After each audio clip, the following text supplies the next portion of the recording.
नमस्कार, आप देख रहे हैं न्यूज फॉर नेशन और मैं हूं सांत्वना आपके साथ। सूबे के उप मुख्यमंत्री तेजस्वी यादव के खिलाफ सीबीआई के विशेष अदालत में उनकी जमानत रद्द करने की याचिका सीबीआई की तरफ से दायर की गई है, जिसके बाद सीबीआई की विशेष अदालत ने तेजस्वी यादव से जवाब मांगा है कि आखिरकार सीबीआई उनकी जमानत को रद्द क्यों ना करे। इस जवाब के लिए तेजस्वी यादव को 28 सितंबर तक का समय दिया गया है और अगर तेजस्वी यादव ने कोई संतोषजनक जवाब नहीं दिया तो किसी भी वक्त उनकी गिरफ्तारी हो सकती है। ऐसे में सीबीआई के अधिकारियों का कहना है कि तेजस्वी यादव भ्रष्टाचार पे उनके ऊपर जो आरोप लगे हैं भ्रष्टाचार को लेकर उसको वो गलत साबित करना चाहते हैं, इसीलिए जांच को प्रभावित करने की उनकी तरफ से कोशिश की जा रही है। इतना ही नहीं, तेजस्वी यादव खुले मंच से सीबीआई अधिकारियों के परिवार वालों को धमकी दे रहे हैं, सीबीआई के अधिकारियों को डराने धमकाने की कोशिश कर रहे हैं। सीबीआई अधिकारियों के तरफ से ये तमाम बातें तेजस्वी यादव के खिलाफ कही गई है, जिसके बाद एक याचिका दायर की गई है जिसमें ये कहा गया है कि तेजस्वी यादव की जमानत रद्द हो ताकि उनकी गिरफ्तारी हो सके।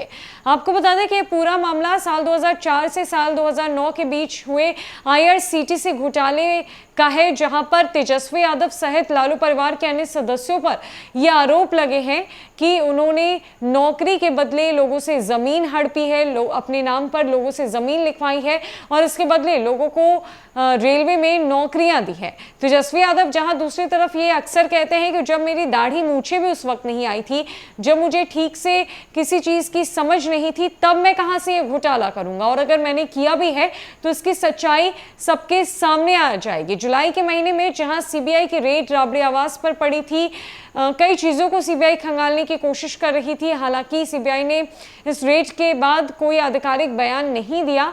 उसके बाद अगस्त के महीने में तेजस्वी यादव का जो गुस्सा है वो सीबीआई अधिकारियों पर फूट पड़ा।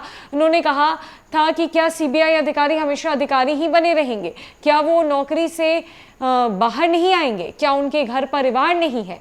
इतना ही नहीं, तेजस्वी यादव ने यह भी कहा था कि सीबीआई जितनी बार चाहे उतनी बार आकर राबड़ी आवास में जो भी जांच पड़ताल करना है वो कर सकती है। लेकिन इन तमाम घटनाओं के बाद अब सवाल उठ रहा है तेजस्वी यादव की गिरफ्तारी पर। सवाल ये उठ रहा है कि अगर तेजस्वी यादव की जमानत रद्द होती है तो क्या उनकी गिरफ्तारी होगी, और अगर गिरफ्तारी होगी तो उसके बाद आरजेडी और बिहार का क्या होगा। तेजस्वी यादव के पास आखिरकार अब कौन से ऑप्शंस बचे हैं खुद को बचाए रखने का। सवाल लगातार तेजस्वी यादव पर उठ रहा है, प्रेशर लगातार उन पर बनता हुआ नजर आ रहा है। दरअसल सीबीआई की स्पेशल कोर्ट में सीबीआई की ओर से बिहार के डिप्टी सीएम तेजस्वी यादव की जमानत खारिज करने की याचिका दायर की गई है। सीबीआई की ओर से अधिवक्ता डीपी सिंह और मनु मिश्रा ने केंद्रीय एजेंसी का पक्ष रखा है। इसके बाद विशेष न्यायाधीश गीतांजलि गोयल ने तेजस्वी यादव को नोटिस जारी कर 28 सितंबर को कोर्ट में अपना पक्ष रखने का आदेश दिया है। सीबीआई की ओर से तेजस्वी यादव पर गंभीर आरोप लगाए गए हैं। सीबीआई का कहना है कि तेजस्वी अपने खिलाफ चल रहे भ्रष्टाचार के गंभीर आरोपों की जांच प्रभावित करने के लिए एजेंसी के अधिकारियों को धमकी दे रहे हैं। उनके परिवार के लोगों ने भी खुले मंच से डराया है। तेजस्वी ने जनसभा के अलावा प्रेस कॉन्फ्रेंस कर कानूनी कार्रवाई को रोकने की कोशिश की। उन्होंने अपने खिलाफ चल रही जांच के साथ साथ कोर्ट में चल रहे ट्रायल को भी रोकने का प्रयास किया। इतना ही नहीं, तेजस्वी यादव ने देश के संविधान को भी नीचा दिखाया है। अब सवाल उठता है कि अगर तेजस्वी यादव की जमानत खारिज होती है तो क्या उनकी गिरफ्तारी होगी। तेजस्वी यादव के पास लीगल उपाय क्या है। कुछ इन्हीं सवालों का जवाब पटना हाईकोर्ट के अधिवक्ता ने दिया है। सीबीआई यदि तेजस्वी यादव के खिलाफ सबूत पेश करती है तो वो उनके भाषणों और उप मुख्यमंत्री पद को आधार बना सकती है। पटना हाईकोर्ट के अधिवक्ता ने कहा कि ऐसी सूरत में कोर्ट दोबारा ऐसे भाषण न देने को कहकर माफी मांगने का आदेश दे सकती है। उप मुख्यमंत्री पद पर होने की वजह से दोबारा ऐसे भाषणों से बचने का आदेश दिया जा सकता है। अधिवक्ता ने आगे कहा कि बेल खारिज होने की सूरत, यानी जिसकी संभावना बहुत कम है, उन्हें सरेंडर करने का आदेश दिया जा सकता है। बेल खारिज होने की सूरत में भी तेजस्वी को सरेंडर करने के लिए 15 दिनों का वक्त दिया जाएगा। इस दौरान तेजस्वी यादव हाईकोर्ट का रुख कर सकेंगे। यहाँ तेजस्वी यादव बेल खारिज किए जाने के आदेश को चुनौती देंगे, साथ ही वो हाईकोर्ट से अग्रिम जमानत की अर्जी भी लगाएंगे। इन आरोपों को सुप्रीम कोर्ट के अधिवक्ता ने सीधे तौर पर नकार दिया है। उनका कहना है कि कोर्ट सबूतों के आधार पर अपना फैसला सुनाती है। जो भी आरोप सीबीआई की ओर से लगाए जा रहे हैं वो हास्यास्पद हैं, उसमें राजनीतिक द्वेष की भावना नजर आती है। सुप्रीम कोर्ट के अधिवक्ता का कहना है कि इस मामले में उनके वकील की ओर से सीधे इस बात का तर्क दिया जाएगा कि तेजस्वी यादव सीधे तौर पर दोनों में से किसी मामले में दोषी नहीं है, वो सिर्फ लालू प्रसाद यादव के बेटे हैं। ऐसे में सीबीआई की बेल खारिज करने की दलील यही खारिज हो जाएगी। दूसरा ये कि जब वकील ये बात रखेंगे कि 2 साल से सीबीआई ने इस मामले में क्या किया, अचानक उन्हें 2 साल बाद ऐसे कौन से सबूत मिल गए जिससे तेजस्वी यादव प्रभावित कर सकते हैं, इस पर भी सीबीआई निराधार हो जाएगी। आगे अधिवक्ता ने साफ तौर पर यह कहा कि सीबीआई की ओर से जो भी आरोप लगाए गए हैं वो राजनीतिक भावना से ग्रसित नजर आ रहे हैं। इन बचकाने आरोपों से सीबीआई की विश्वसनीयता गिरेगी। वहीं उन्होंने कहा कि अगर पटना में जिस तरीके से सीबीआई के अधिकारियों पर राबड़ी आवास से बाहर निकलते वक्त हमले या जांच अधिकारियों के साथ धक्का मुक्की हुई, उसे भी आधार बनाने की कोशिश की जाती है तो वो भी निराधार साबित हो जाएगी, क्योंकि ये देश आंदोलनों से आजाद हुआ देश है। यहाँ संविधान में ही विरोध की आजादी दी गई है। अपने नेता को बचाने के लिए उनके कार्यकर्ता गोली खाने को तैयार रहते हैं, फिर भी राजद कार्यकर्ताओं ने सीबीआई को जांच से नहीं रोका। लोकतंत्र में विरोध का अपना स्थान है।